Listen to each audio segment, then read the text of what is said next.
mungkin kalau kita lihat ya, Ko Daniel, kalau lihat harga komoditas kan memang sudah Mm-mm. mereda dengan tensi apa ya, tensi Ukraina dan juga Rusia yang agak sedikit mereda, apalagi pemberitaannya gitu mulai mereda gitu. Terus juga angka Mm-mm. inflasi Dali di 7,7 kalau kita lihat data Mm-mm. itu membuat harga komoditas kembali ke titik. Mhm. Sepanjang tahun mungkin kalau kita masuk ke sektornya gitu ya, sektor Iya. mining batu sampai dengan akhir tahun 2022 ini, ya sampai dengan rilis laporan keuangan tahunannya. Jadi sampai dengan rilis laporan akhir tahunnya atau sepanjang tahun 2022 itu masih cukup menarik bagi orang-orang yang memang melihat view dari perusahaan emiten batu bara secara Mhm. fundamental, lagi dengan pendapatan yang pasti gila-gilaan naiknya ya sepanjang tahun 2022 ini, karena kalau laporan Mhm. di kuartalnya aja per kuartal itu udah mengalami peningkatan laba bersih juga yang sangat signifikan. Nah pertanyaannya apakah masih menarik atau enggak? Nah, kalau saya melihat juga, terus kalau kita melihat bahwa yang waspadai juga sebenarnya potensi rotasi sektor gitu. Kalau memang Mmm. komoditas itu sudah cenderung melempem gitu ya, terus misalnya pelaku pasar atau investor-investor big money gitu melihat bahwa oh nampaknya ini sudah ada rotasi sektor, mungkin itu juga yang harus diwaspadai karena kan ya dengan penurunan harga komoditas utamanya batu bara juga yang sudah mulai turun ke titik-titik keseimbangannya, walaupun permintaannya juga masih meningkat juga sampai dengan akhir tahun karena kan ada Mhm. Mhm. China, terus juga beberapa negara-negara yang mungkin dengan krisis energi yang terjadi di negara mereka akan mengalihkan permintaan mereka gitu ya, mencari batu bara utamanya dari Indonesia yang sebagai Mhm. negara besar juga batu bara. Tapi kalau untuk sektor batu bara mungkin yang harus diwaspadai adalah kalau ada sektor dengan kecenderungan penurunan harga komoditas batu bara, apalagi kalau kita lihat sebenarnya yang menarik juga yang mungkin bisa diperhatikan ya kalau saya lihat juga Mhm. adalah kalau misalnya dengan masih sama-sama sektor mining tapi ini masuknya ke nikel gitu ya, karena kan kita tahu Mhm. bahwa adanya G20 di Bali ini benar-benar seperti hampir semua negara yang anggota G20, terus juga Mhm. pemerintah benar-benar mengendorse dalam artian penggunaan mobil listrik gitu kan atau kendaraan Heeh. ada di sana, otomatis ini tuh menjadi apa ya, bisa dikatakan seperti kode bahwa memang hampir semua pemerintah negara itu mengamini bahwa akan ada yaitu perpindahan yang selama ini kita menggunakan energi fosil menuju energi baru terbarukan atau menuju kendaraan listrik. Nah ini juga yang harus dilihat gitu ya, karena kalau kita lihat itu kan pabrik Mhm. baterai itu banyak banget menjamur, otomatis juga yang salah satu yang mendukung gitu ya untuk industri EV gitu ya atau electric vehicle, utamanya mungkin EV baterai adalah nikel sebagai salah satu bahan kebutuhannya gitu. Nah, kalau saya sih lebih melihat bahwa kalau memang ini terus berkembang, sustain dan terus membaik, otomatis ya sektor nikel ini atau pertambangan nikel ini menjadi yang cukup menjanjikan juga kalau kita lihatnya. Oke oke. Berarti view-nya ke depan emang nikel ini masih cukup positif gitu ya, dan sangat positif bahkan karena sepertinya dari G20 ini baru akan memulai untuk lebih menegaskan gitu ya ke depannya mau kayak gimana untuk energi baru terbarukan ini. Nah, menarik nih. Karena kan kita juga latar belakangnya kemarin dari jurnalisme ya gitu ya. Ada update apa nggak sih dari G20 terakhir nih dari teman-teman jurnalis gitu? Kalau yang saya lihat kan di G20 itu bakal banyak banget pembahasannya, utamanya soal ya 3 poin utamanya, salah satunya adalah energy transition gitu ya, bagaimana Mm-mm.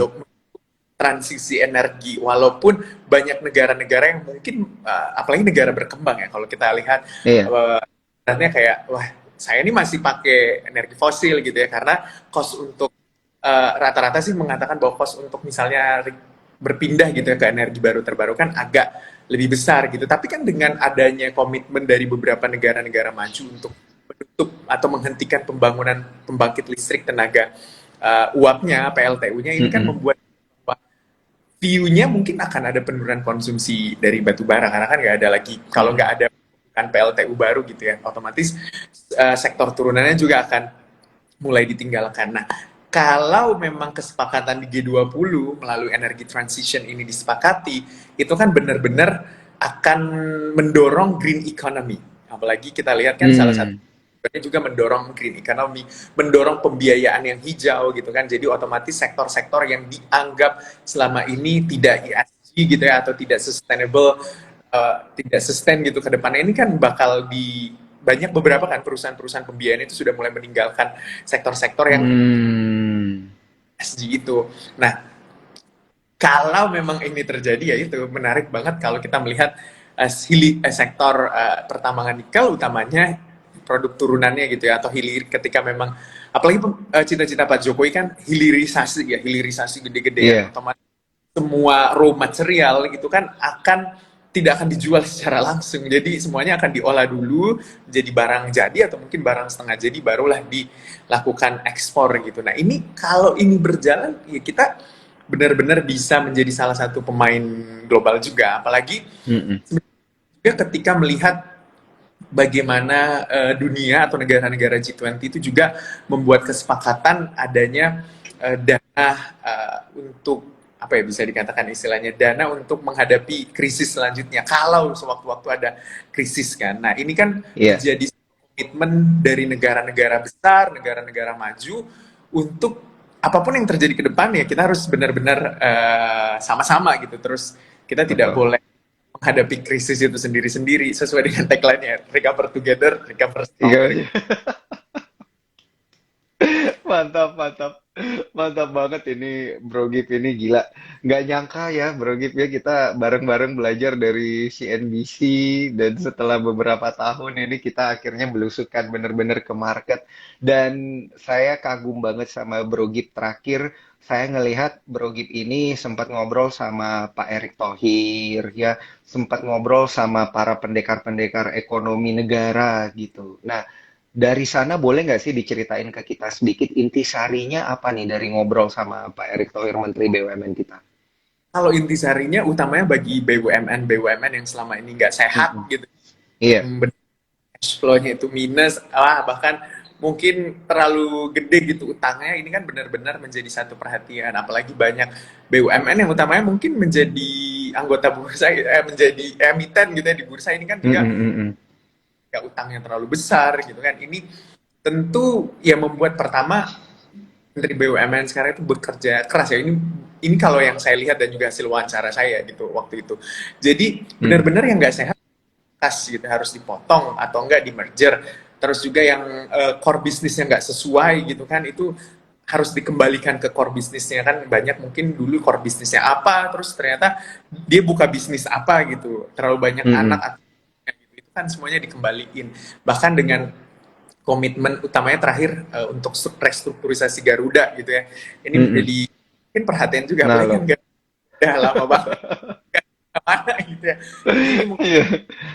apa namanya menjadi perhatian gitu. Tapi kita tuh selalu apa ya optimis melihat kalau BUMN kan dalam artian BUMN itu pasti akan selalu dijaga ya. Jadi ibaratnya kayak ya harus terus hidup harus terus baik gitu apalagi kalau berkaca sama BUMN karya misalnya kalau kita Mm-mm. ngomongin BUMN karya kan banyak yang bilang utangnya gede lah ya pokoknya utangnya terlalu banyak terus asetnya kecil dan segala macamnya tapi yang harus Mm-mm. kita tahu hampir semua ya bisa dikatakan proyek-proyek infrastruktur di Indonesia itu pemegangnya adalah BUMN karya gitu ya.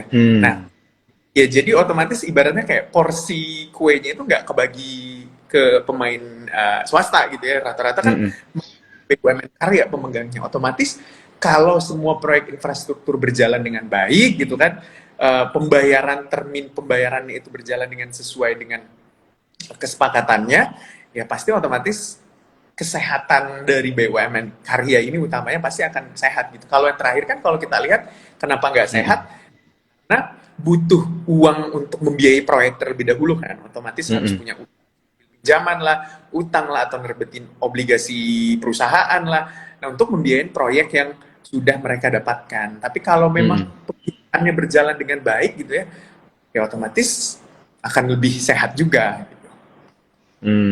Oke, oke, oke. Berarti ini kayaknya bakal ada perbaikan-perbaikan ya untuk emiten-emiten BUMN di tahun 2023 jelang tahun politik di 2024. Nah, ini Bro Gip ada masukan-masukan nggak nih terkait dengan peta politik yang bisa mempengaruhi ekonomi? Tapi sebelumnya jangan lupa Cuan Troopers hari ini bakal ada kok ya sesi untuk menjawab emiten-emiten. Jadi pertanyaannya jangan lupa dimasukin di kolom question and answer, nanti kita akan jawab satu persatu gitu ya. Nah, ini terkait dengan pertanyaan sebelumnya, Gip. Ada nggak sih ini kondisi bukan geopolitik ya, kondisi domestik politik, tahun politik kita ini yang bisa mempengaruhi ekonomi gitu. Seperti apa nih gambaran peta politiknya nih?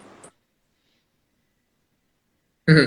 Mungkin ketika melihat tahun politik 2024, tapi dimulainya itu tahun depan ya. Itu kan semua prosesnya itu akan Mm-mm. dimulai di 2023 gitu.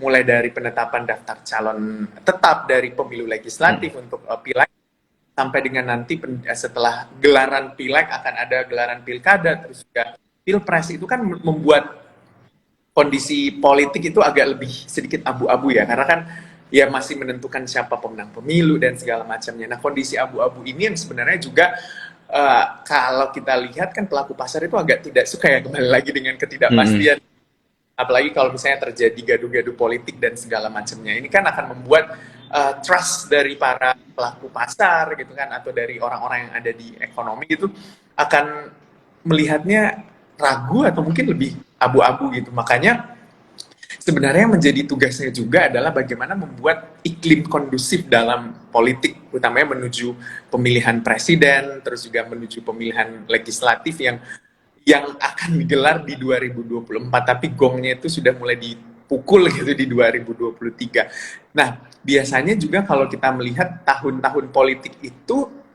adalah tahun-tahun di mana banyak perusahaan-perusahaan juga yang terdampak kan, misalnya dari Mm-mm. apa yang terjadi, atau ketika menjadi penyokong lah, ibaratnya penyokong dalam artian perusahaan ini akhirnya produknya digunakan gitu selama tahun politik gitu. Nah, itu kan juga sangat menarik kalau kita lihat gitu atau kita cermati, karena kan ketika tahun politik berjalan banyak banget uang yang di apa ya, banyak uang yang berputar gitu Mm-mm. kan, beli baju gitu, baju partai Mm-mm. lah, Mm-mm.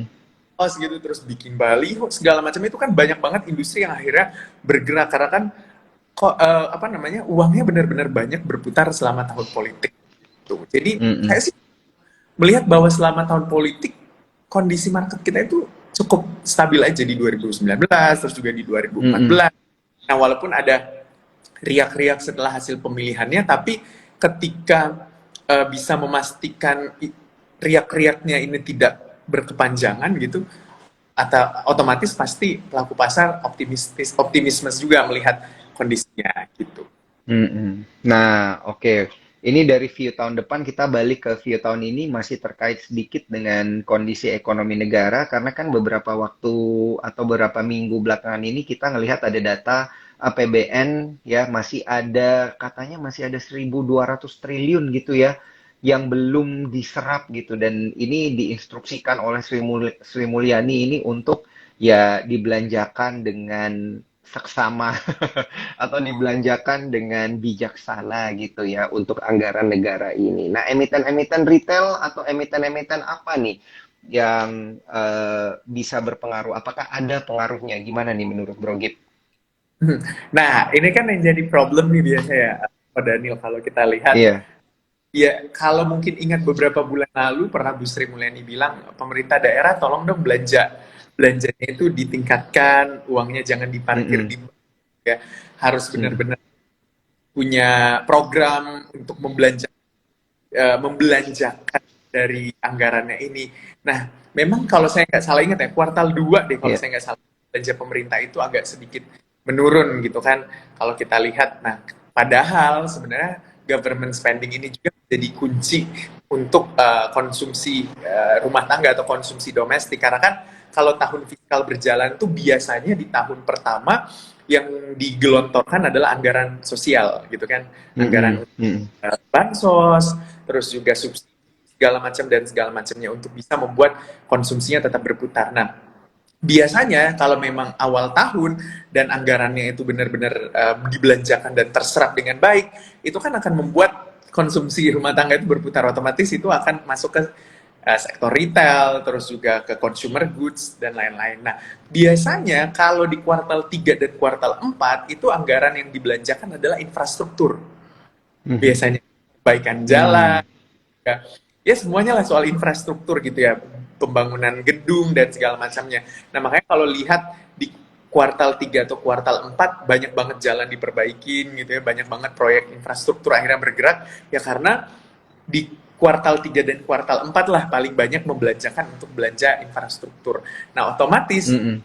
kalau misalnya belanja pemerintah didorong di kuartal 3 dan kuartal 4 untuk belanja infrastruktur, nah berarti yang menarik adalah sektor infrastruktur. Tapi menjawab sektor juga yang menarik juga kalau menurut kacamata saya nih ya, dan juga teman-teman di WBS itu melihat bahwa uh, dengan meredanya apa ya kabar soal resesi, terus tapi kalau memang juga terjadi hal itu gitu ya di tahun depan, walaupun kita tidak minta-minta gitu kan, kita tuh melihat bahwa sektor telco ini atau telekomunikasi itu masih cukup menarik karena kan data, terus juga ya data yang selama ini kita gunakan, apalagi kita ini lagi live kan, Heeh. main Instagram, TikTok, Zoom meeting dan segala macam itu akan terus terjaga gitu kan.